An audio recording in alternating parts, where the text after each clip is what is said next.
From the first week of the Biden administration, MRC-TV and others have covered its astounding, brazen attacks on petrochemical exploration, recovery, refining, and distribution.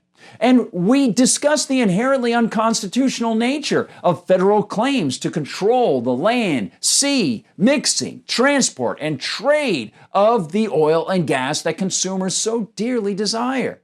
Well, get this. Now, even as AMTRAK Joe and his cronies continue to crush the oil and gas market, Biden is handing an oil corporation tied to the government of Bahrain a loan guarantee handout. Seriously. Hi everyone, I'm Gardner Goldsmith for MRC-TV, and let's turn to Sarah Arnold of TownHall.com for the start of this story. Quote, the Biden administration approved a staggering $500 million for oil development in the Middle East as the United States oil supply will face a shortage by the end of 2025. The U.S. Export-Import Bank approved a multi-million-dollar loan guarantee for oil and gas development in Bahrain on Thursday, making it the fifth major project the bank has backed since President Joe Biden's commitment at the 2021 UN Climate Conference in Glasgow, don't you know, with the Clean Energy Transition Partnership, CETP. How about these points to consider at the outset? First, the 2021 UN Climate Conference and Biden's so-called commitment, they do seem to contradict with this move. Second, the very idea of a federal export-import bank handing out international worldwide corporate loans is pretty offensive, it's pretty unscrupulous, and toweringly unconstitutional.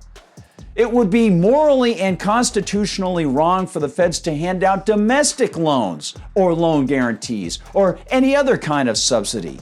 This subsidy simply shows us a broader application of the immoral and unconstitutional MO.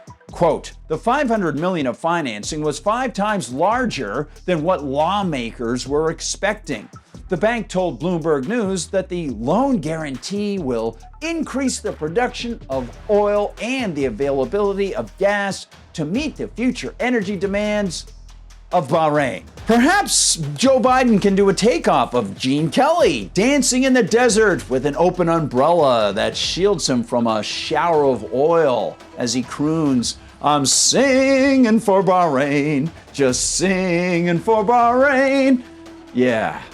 Cue his one-handed spin around a slick oil drill as he spins more propaganda to hide the fact that his has been the worst, most anti-energy presidency since Richard Nixon imposed price controls on America. But again, the fact that Biden is using taxpayer cash to assist the Bahrainian government is not the only problem. The same kind of subsidy would be wrong if it were preferred to U.S. interests for any industry or goal. The brilliant flash of this international subsidy just serves to remind us of his hypocrisy and to bring to light the larger problem of political action stealing our choices, stealing our cash, and stealing our futures. It takes a bit more digging beyond the town hall piece to discover the government ties to the Bahrain company, because of course, alarm bells might sound when reading the term Bahrain company, but that might not mean the company is tied to the government of that Middle Eastern nation. Oilprice.com on March 14th noted, quote, last month, Exim, the U.S. Export-Import Bank, voted to notify Congress that it plans to underwrite a load of more than $100 million to the borrower, Bahrain's state company Babco Energies, which would help it drill more than 400 oil and gas wells in the Middle Eastern country. The project will see the involvement of SLB, the world's biggest oil field services provider. Well, it certainly grew to more than 100 million, didn't it? And by the way, SLB is a publicly traded corporation that has a history tracing back to the 1870s. And it also has frequent connections to ARPA, the precursor to DARPA, the U.S. Deep State's Defense Advanced Research Project Agency. Yeah, they work together on the early internet, and it also will benefit this corporation because it's going to be a subcontractor for the Bahrain work.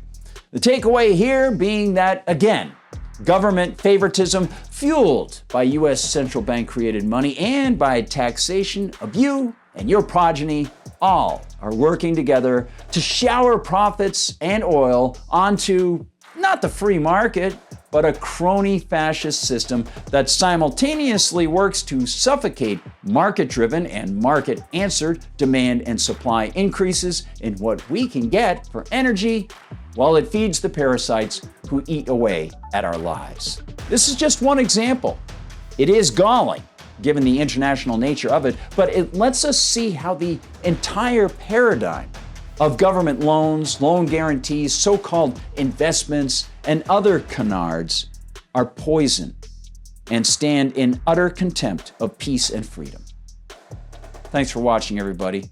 Now I want to go watch a Gene Kelly movie. He was cool. What a talent. Yeah. All respect. God rest your soul, Mr. Kelly. Maybe some other folks will get out of their professions and stop dancing in politics and do something more productive. Thanks for watching, everybody. Find us on Rumble where they don't censor us. It's great. Follow us there, and please share the videos far and wide if you want to get the information out to people about what's going on. Breaking news, plus hopefully some insights that you can carry with you beyond the breaking news. You can also find us on YouTube, where, of course, they do censor us. Find us all the time at MRCTV.org. That's MRCTV.org. Visit the MRC-TV store and consider donating to the Media Research Center. It definitely helps out. And, of course, you'll find us on TikTok, on